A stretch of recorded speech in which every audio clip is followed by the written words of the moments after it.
They were once thriving shopping centers, but in a post-recession universe, malls are turning into ghost towns.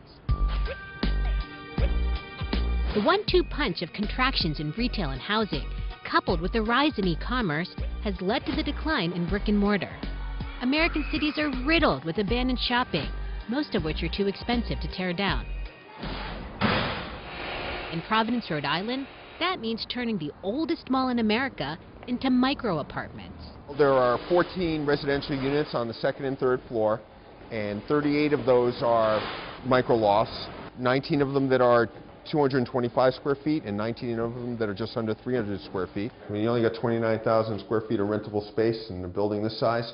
You got to get every square foot. This used to be like an old toy store that we're standing in right now. Yeah, there's a lot of great stores that were in here, and just over time, the second and third floor retail never could make it. We're talking about a mall that basically went bankrupt. Yeah, it was slow death. Like Providence, communities across the U.S. are coming up with creative solutions to their dead mall problems. In Cleveland, hydroponic herbs and spices grow. In Vanderbilt, health clinics have replaced dresses and accessories. And in Alabama, they even thought about turning their mall into a prison. And let's be honest, sometimes malls can feel that way. You can see the way the railings are here. It's sort of like Shawshank Redemption. But really, who wants to live in a mall? As it turns out, a lot of people do.